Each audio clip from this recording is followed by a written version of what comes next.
Hello class, this is Dr. Brothers, and today we are going to be using Eagle to create a printed circuit board.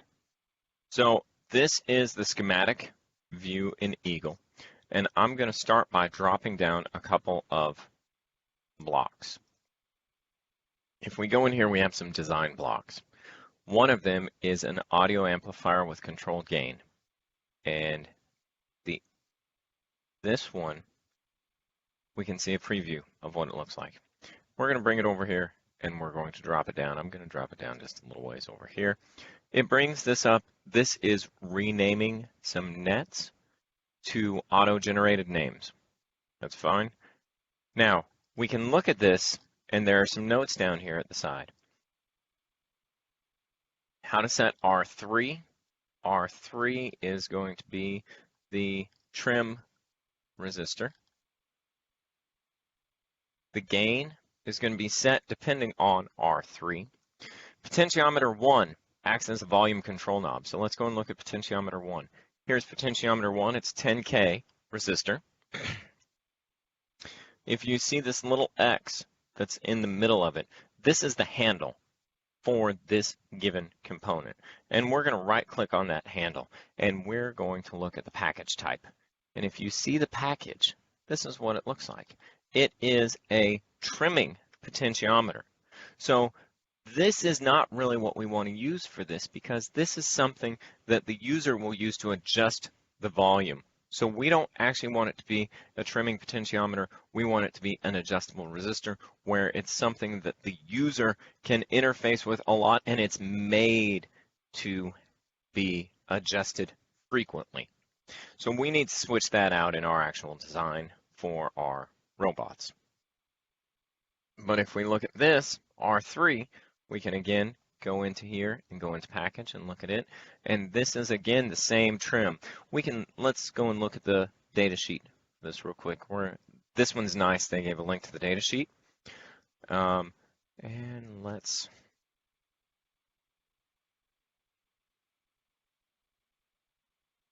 all right, here's what the package looks like.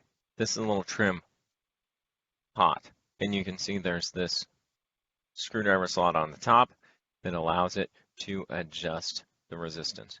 These are not meant for a user to adjust them over and over again because they will get damaged after a while.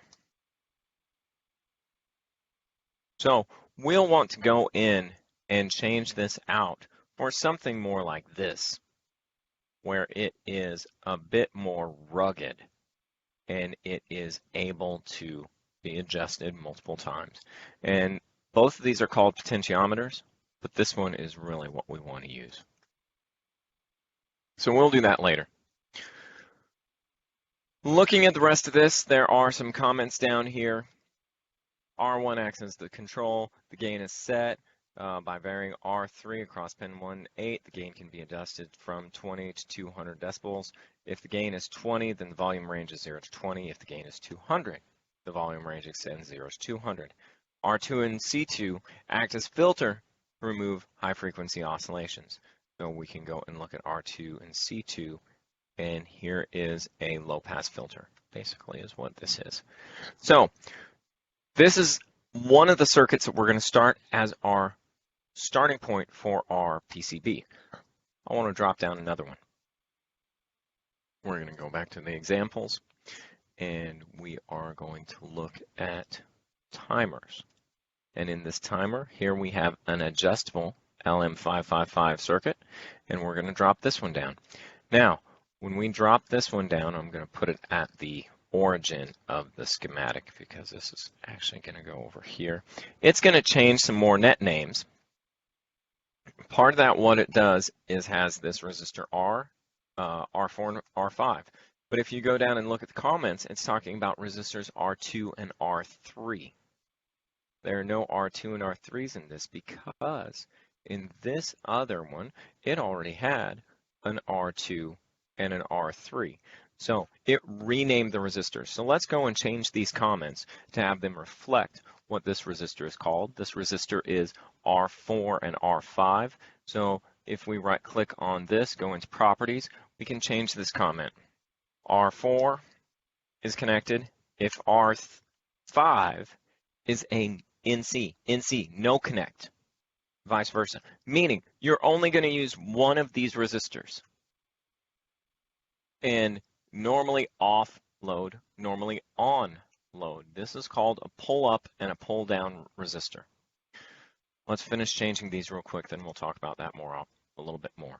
So output is R4, output's driven by R5, and here's one more place where they're talked about. Output can source or sink 200 milliamps, which will help to decide the values of R4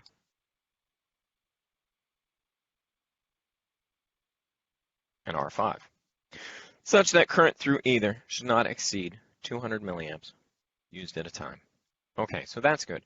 Let's go and look a little bit at what pull-up and pull-down resistors are. Here's a link. I'm going to put it in the documentation. You can read more about it. And this goes into a discussion about what a pull-up and a pull-down resistor is and why you need them. And so this is what we do not want to do. We don't want to just connect it directly to there. We want to have a pull-up if we're having the switch, or a pull-up or a pull-down. What this allows, if this switch is open, the circuit has a place to send this current. So it's not a floating output pin. That's what we want to avoid. We want to avoid an open connection. Thinking about it another way, this also provides a situation where if this switch is closed, we're not creating a short circuit between these two. So if there's any current that needs bled off, it can go down to the ground. So this is really to prevent open circuit and short circuit situations in our circuit diagram. And so here's how you look at the value for the pull-up or the pull-down resistor. And it's depending upon the maximum sink current, which in our example is 200 milliamps. So go through and read this document carefully and make sure you understand, and then think about which one you want to use. Do you want to use a pull-up or do you want to use a pull-down resistor in this configuration? All right, now we have this circuit that's sitting over here to the side. We want to move this over close. So I'm going to select this grouping tool, and I'm going to group this. Then I'm going to select the move tool. And this is all selected. You can tell they're just a little bit different in color. And I'm going to right-click on this, and I'm going to say Move Group. If you right-click in a different location, you might get a whole list of things that you can do. One of these is Move Group. And so you can do this, and now you've got this attached. I'm not holding down either mouse button, and so we can bring it over here and drop it right by the other circuit. These two are now close to each other, and we can work on them. Okay, now what we want to do, we want to take the output from this circuit, and we want to drive it into the amplifier and have it run through this circuit. Excuse me. But I want to put on a switch. I want to have a switch on here, so where we can select either a test input to drive through the amplifier, or we can select the output from this circuit and have that drive through there. So we're going to go and we're going to search for a switch. So we're going to go star, switch, star. And when we do that, it will bring up all of these switches. And specifically, the one that I want to see, let's see, these are different companies and anything that contains the word switch. So we have a lot of relays because we have switching diodes. We have all types of switching items in here. But I'm actually looking for a library that's called switch. And in this library, we can see that we have some switches. And so here are some 2-pole switches, some other things, some rotary switches, and here's a push button. And so here's a couple of different flavors of push button. And so you can see here's a nice big fat heavy switch. and this can select multiple values. And so you can see all the different switch variants that come with this Eagle library called switch. But maybe I don't like any of these. What do we do if you run into a situation where you're like, I don't really like any of the ones that are in the default given library? Well, that's no problem. Let's go back here. You can find a library that contains something that you like, and I'll include this link in the documentation also. So here's a Sparkfun Eagle library, and if we go down, we can see there's this whole documentation package that comes with this in the readme.md, and inside here we have capacitors, clocks, coils, connectors, displays, fuses, ICs, all types of ICs, jumpers, RF sensors, and switches. And so here's a lot more stuff that we can get. How to use Eagle. How do you install this into a library?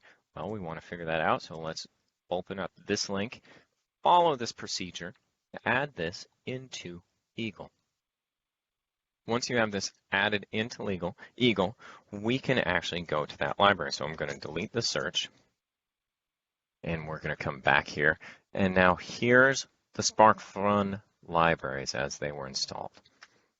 And so we can go to switches in the Sparkfun repository. And here are some button switches, some different types of switches, some dip switches, all different types of switches that we can see through here. But I want just a really simple, here are momentary contact, these are push buttons. So we'll grab one of those in a bit. I want just a really simple single pole switch. And now we can look through these and see a couple of them that they have. Maybe you're not sure which one of these you want to see. Let's come over here to their documentation package, and we can look through here. Surface mount, double pole, double throw, switch. We actually do want a single pole. Mini power switch. Let's go and look at that one and see how this one looks. Oh, that's very nice. That looks exactly like what I want. So we don't have to necessarily use that for a power switch, but that looks nice. That is the COM 00102. And so we can now look through these and see where that COM 00102 is at. Now, let's see.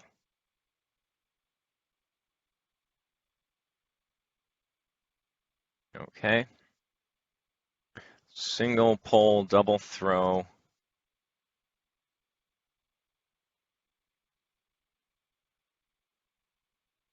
Oh, okay. Now I don't know if I can actually find that one. So here is the 6x4 kit, and here is the PHT 11.6 by 4.0 millimeter, the COM 00102. That matches the wording here. So I'm going to grab this. It looks like it, and so we're going to drop that down here. And we want it to actually have one output and two inputs, so I'm going to rotate it around. I'm just going to drop that guy right there. So that gives us a selection switch. I just hit escape to get down from the dropping menu. Okay, so this switch, we can now hook this up, one end of this, using a wire. We can just drag it over to this output line. Get up on the bottom. This label. So you have to grab onto the little X crosshairs, and we're going to just put it right there. That'll be fine. That looks okay. Now what we want to do is grab onto the other side of this, and this we want to put into a plug. And so we can go back into our part selections, and I'm going to just stick with the Sparkfun libraries because why not? And so we are going to look for connectors in the Sparkfun library, and we have an audio jack 2.5 millimeter. All right, this looks great. We can go and see Okay, this should bring it up. Their hyperlink looks to be broken.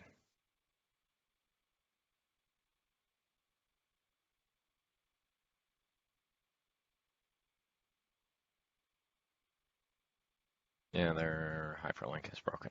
Okay, so we will, or let's look at the 3.5. No, I don't like that one.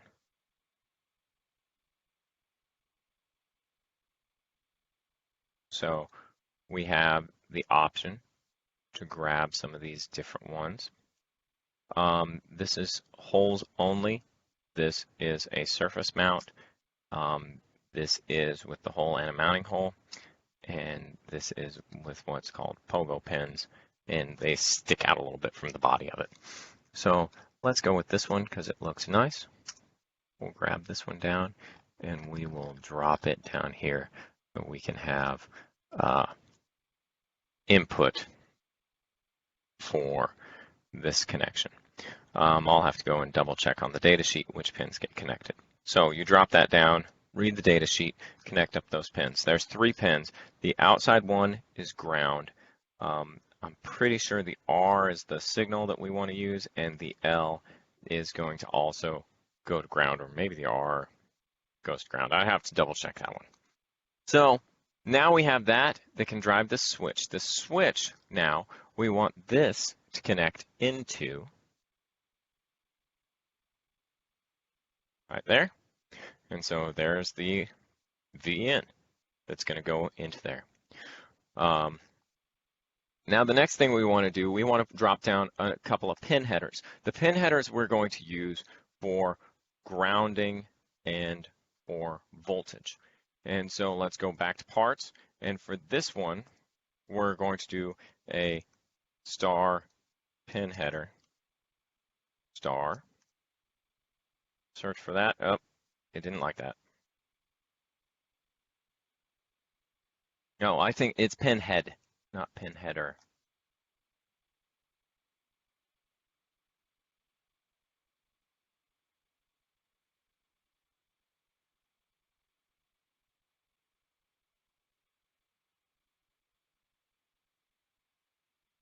I'll just do pin and we'll find it that way.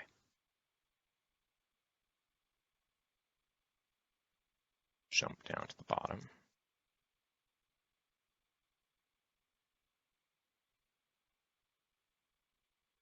Sparkfun connectors.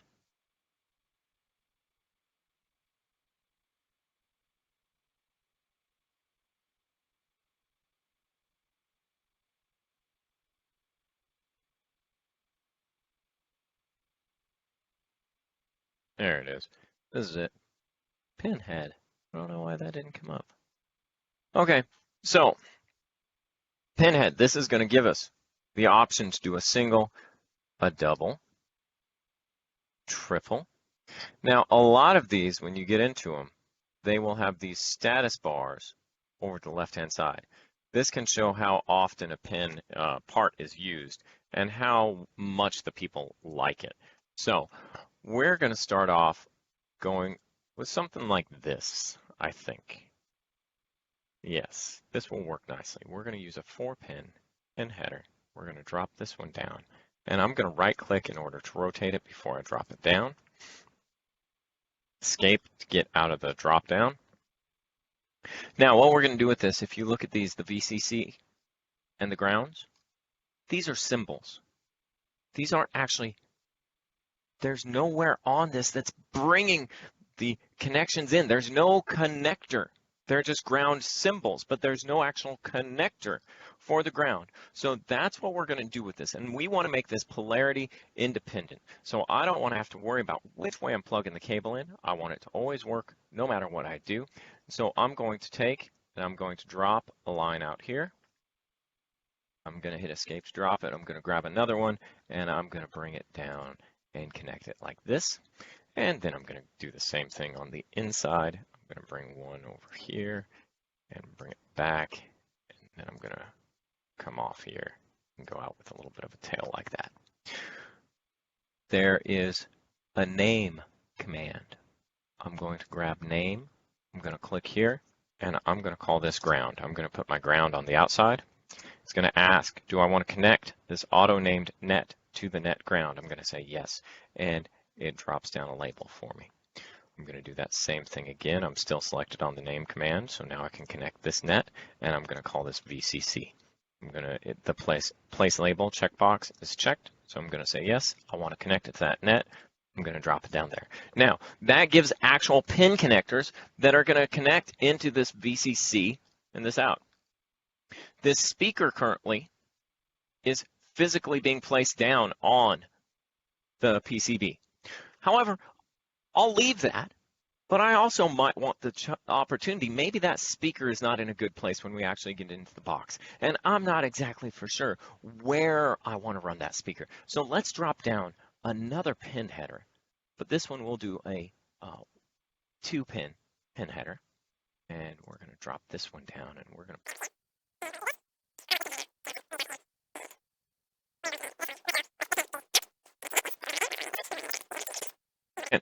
R and L, I should have known this, right and left, body is ground. So we're going to go ahead and connect these up real quick.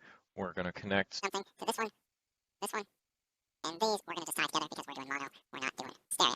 And then we're going to name this one, we're going to name this one ground. Okay, and we're going to name this one.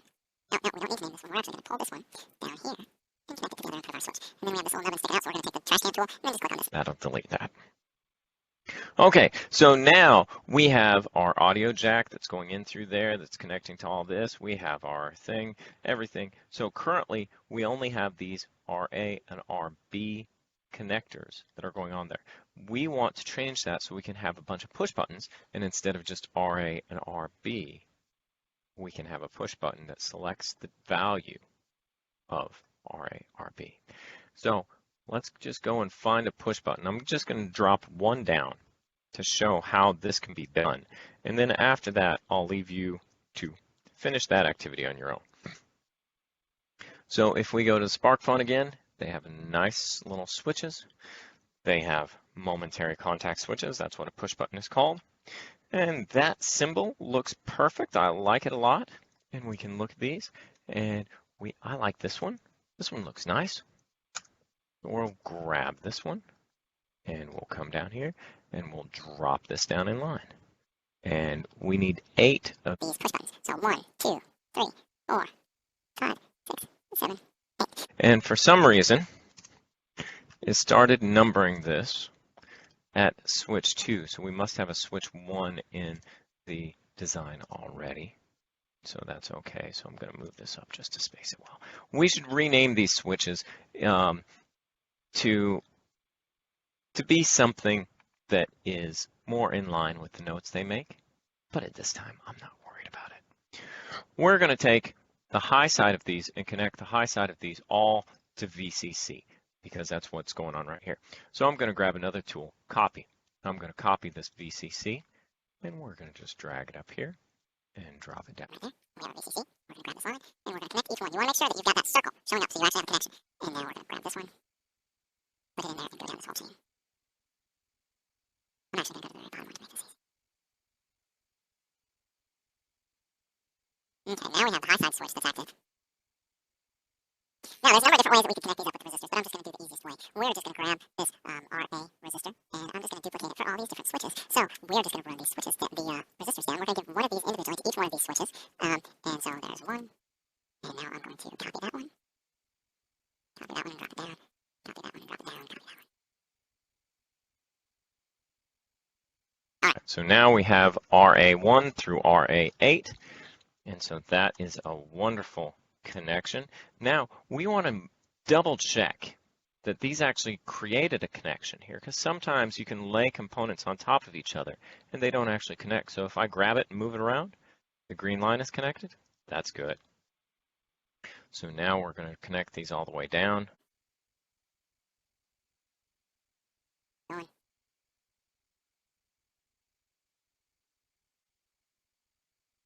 Now this connection is going to take the place of RA. I'm going to come down here, I'm just going to connect it right there. And yes, I'm going to rename that net. Now we grab the trash can tool and we're going to throw away RA. We're going to throw away that little wire snidbit, and now that just leaves VCC driving this high point, but it looks kind of weird sitting there. So let's grab this and move it over here, and we'll just go like that, and then we're going to grab this. So now that looks good. I don't like that it doesn't have the little connection point at the correct point, so I'm just going to delete this. Delete this. So now we can drop a new connection line, and it'll be clean. there. Now that brought it all clean. Okay. Oh, here's one more little thing. Let's clean that up too. Okay. So now we have the ability to use push buttons to control a whole bunch of different resistor values. Your job on the homework is to figure out what these resistor values need to be. That's going to drive into there, and from there, that's going to create different tones depending on which push button is pressed. We want to do an error check. We're going to see error check. 0 errors. Great. Now, this says power pin is connected to VCC. That's okay. These have no values. That's okay. You can add a resistor value, and you can show that resistor value on your schematic if you want. And so if we look at this right now, the value of this is going to be empty. And so you can add a value, and it'll print it on the silk screen if you really want to know it. But for right now, you're going to turn in a table with all those values, so that doesn't matter. Okay, so this passes our error check. Let's jump over to the board layout. If we switch to this, it says there's no board. Do you want to create it? Yes. Leave your schematic open. If I now close this, let's see. It's going to come up with this forward-backwards annotation has been severed. Yeah. It doesn't like it when you close down windows. So if you open that window, now everything's back to happy. The maximum size for a board is 100 by 80 millimeters. This is in mils. So let's go view, grid, change these both to millimeters. Okay. And now we can see if we click on the properties of this, right-click, properties. This is at 160 by 100. Let's change this to 100 by 80. And it's going to bring the board. That looks a lot better. And so now if we go to this top corner, we can see right here, this is telling the current location based on the 0 point. If we hover our mouse here, we can see that now it's 100 by 80. So this will work with the free version of Eagle. So we're going to go again in here. Change this to 100. Now we have our nice little board. Here are all our parts. Start with the biggest part first, and then pull them onto the PCB, and then you can put them where you want them. So we're going to grab, here's the 555. It's not the base part, but it has the most connections. And we're going to grab this one also. This is the amplifier. This is the 386M, and so we're going to drop these right next to each other because I want to have them really close. And now we're going to click this button that's called Rat Nest. And Rat Nest, if you look over here, it's going to clean up the lines. And you saw some of the lines move. And we can also type it up here, Rat's Nest.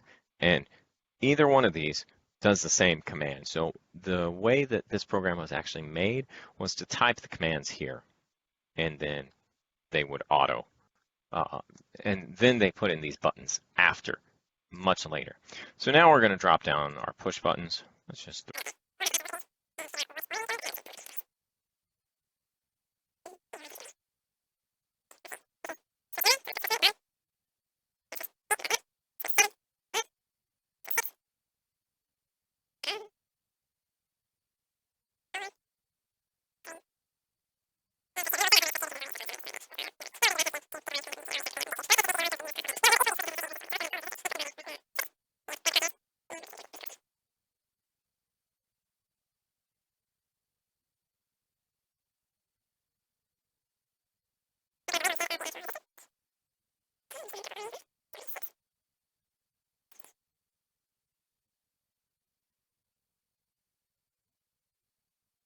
Now we're going to Rat's Nest again to clean it up even more so we can really start to see where we need to move these things to.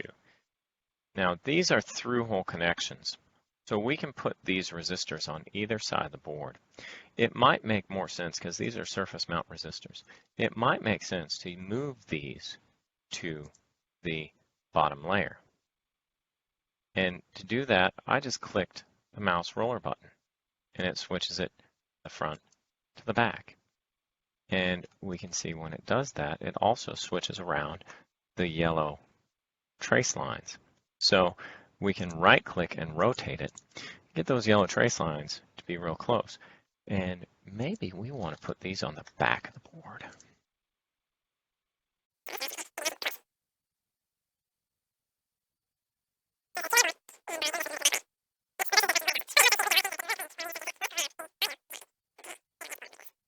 Oh, we need to put in, before I get too much further, we need to put in some holes. And the hole that I want to put in, let's just drop one over here and see what we get. Currently, this is what the design for the hole is, very small. And so let's go to properties. And this is a drill of 0.35. That's very small. Let's go to 1. That's fine. We're going to copy this one and put some mounting holes around our board.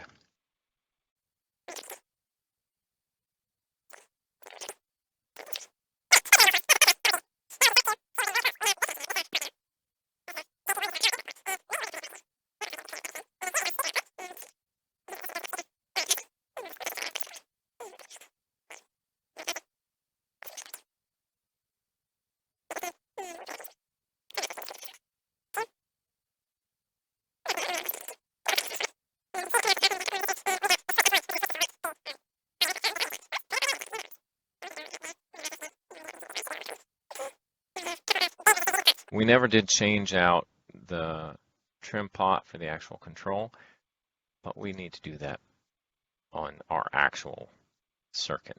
I'm just going to bring the trim pots over here and put them beside each other. There's R1.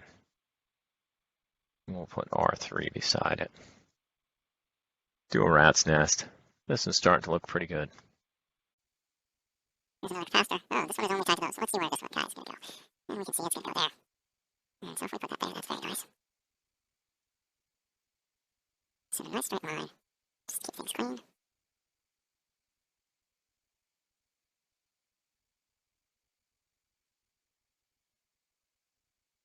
You can see this is a little bit messy, but not too bad. All we've got left are a couple of bigger capacitors, and this one, we'll drop those down in this region of the board. Now the blue it's on the bottom, the red is on the top. So what we might want to do, I'm going to drop this one on the bottom too.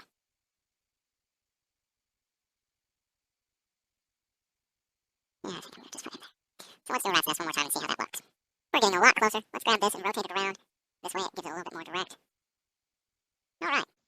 So that looks pretty good. Rat's nest, all the lines are pretty straight run from their source to their destination. We have the switches that are easily accessible. Here's the power ports. Here's the connection ports. Everything looks to be pretty good.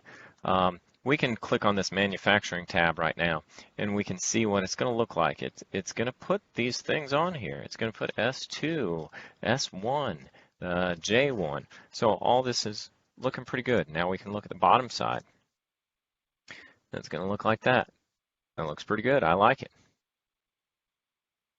Now, the next thing that we want to do, we want to look at the trace widths, because the default is to make these traces very narrow, very, very narrow.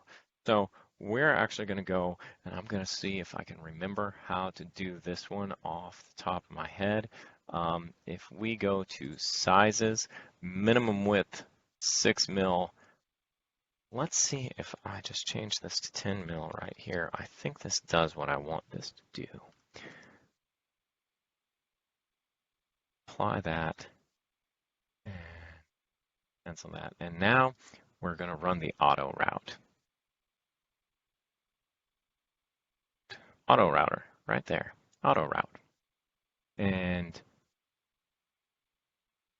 we're going to look at this. Preferred directions, top route. Okay, yeah, that's fine. Low effort. Who cares? Yep. Sounds good. Continue. And it's going to work on this a little bit. And it's finding some optimizations, and it's putting them in, and it's looking at how we can do it. And if it looks like it's having trouble, we can work on it. But it looks like it found a nice one that it likes. So this is fine. It looks pretty good. And end job. There we go. And so we just auto-round our job, and we now have a PCB. But it looks good. And this should be a good circuit card. Now the only thing that we have to do yet is to put down some text. And So I'm going to put my name, and I'm going to put it right down here. And then I'm going to put some more text. This is going to be Homework Solutions. Okay. now we need to put these on the correct layer in order to have these actually show. And so currently the layer is on top one. Let's try this one. So I put it there. I can't remember the layer exactly. Let's go and look at it. And I got it right. There it is right there. See Homework Solutions currently? That text is actually in copper because of the layer that it's on. And Tim Brothers is in silkscreen because of the layer that it's on. So, and this red hashed area that's over top of it, it's giving us a warning. And when we run the DRC, we'll see that that's a warning. So now let's go and move this one. So if you want it, this is T21 is the silkscreen on the top. T22 is silkscreen on the bottom. So that looks good. Let's run the DRC check. Expand this out. Here's DRC. We want to check this. Dimensions. There are 2 dimensions errors. So it doesn't like that this through hole is so close to this shielded area. We're going to approve that because that's part of the part. And then dimension 16, it doesn't like. Is that the same one? Oh, it's on the bottom too. It's on the top and bottom, so I'm going to approve both of those. And those are fine. Okay, so that's it. That's how you create a schematic and a PCB. Hope you guys enjoyed this.